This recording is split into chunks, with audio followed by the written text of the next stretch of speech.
Welcome back, everybody. We're diving deep into Genesis 19 today. Oh, yeah, this is a good one. Full of drama and tough choices. Angels, divine judgment, and a whole lot to think about.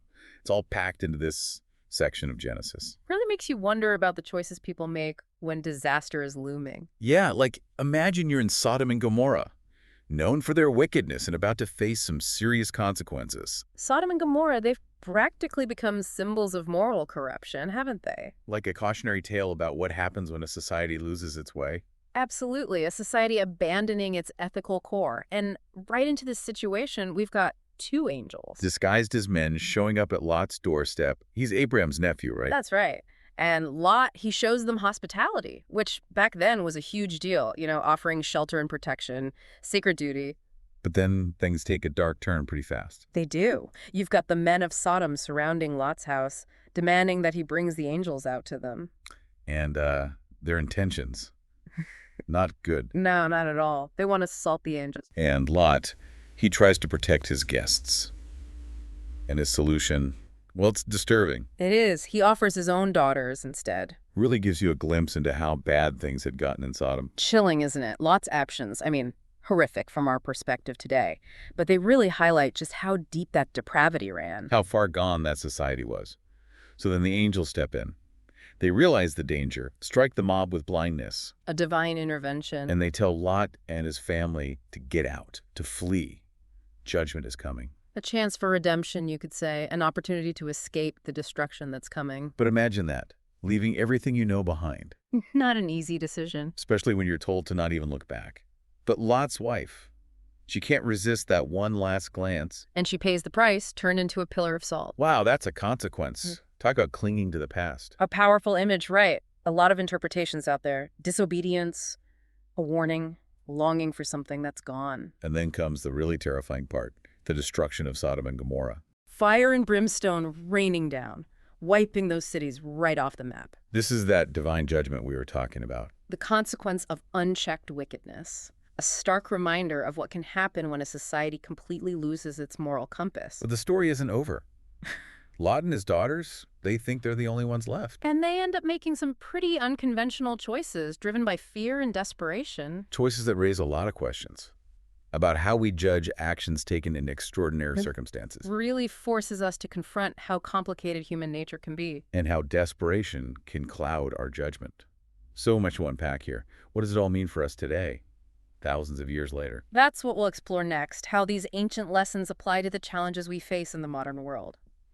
All right, so let's dig into these lessons, see how they connect to us today. First, Sodom and Gomorrah, that destruction. It's a pretty intense image. Yeah. What happens when a whole community embraces, well, bad behavior? Yeah, it's not just about individuals making bad choices. It's a collective thing, a society that's really lost its way. So like a shift in values, almost like, are there Sodom and Gomorrahs today?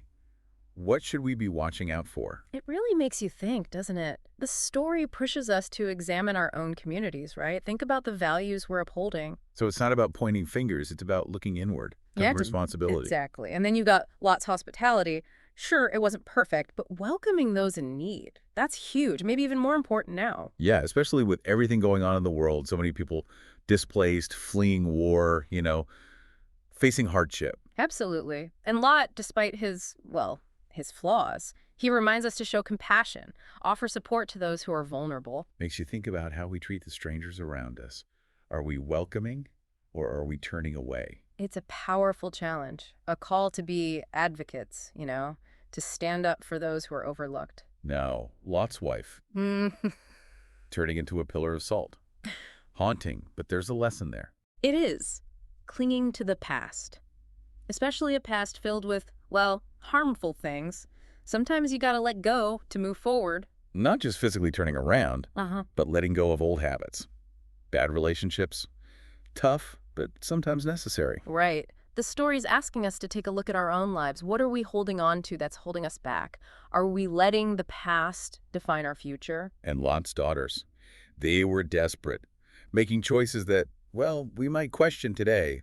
What can we learn from that? It's a reminder that fear and desperation, they can push people to do things they never thought possible. Not condoning their actions, but, trying to understand. It makes you wonder, How would you react in a situation like that? It does, doesn't it? Well, But it also highlights how important it is to seek help, to lean on others when things get tough. don't let fear make your choices. Reach out, get support, because you don't have to go through it alone. You got it. Lot and his family, they may have been flawed, but they had each other. Human connection, even when things are bad, that's powerful. It's been a fascinating look at this story. Mhm. So much to think about. As we wrap up, what are some of the big things you hope listeners take away from this? We've really gone deep, haven't we? From that destruction to the choices Lot and his family had to make. Yeah. It's one of those stories that really gets you thinking, Morality, judgment, what it means to be human. It's amazing, isn't it, how this story from so long ago can still be relevant.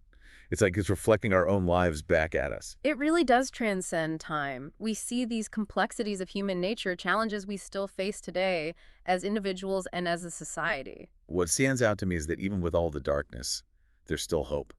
Yeah, I see that too. Even in the destruction, the moral gray areas, you see Yeah. compassion, resilience, like Lot, he risked himself to protect his guests. And his daughters. Their choices, well, we can question them, but they were trying to ensure their family continued. Right. When things seem impossible, the human spirit can find a way. It shows how important it is to have each other, to support each other when things are tough. Lot and his family, they had their flaws, but they had each other. That connection is powerful. And it really makes you think about your own life, doesn't it? What choices are we making? What values are guiding us? Exactly. It all comes back to that. This deep dive leaves us with those questions. What are our Sodom and Gomorrahs? The things we need to face head on. And how can we, be better, make the world a better place?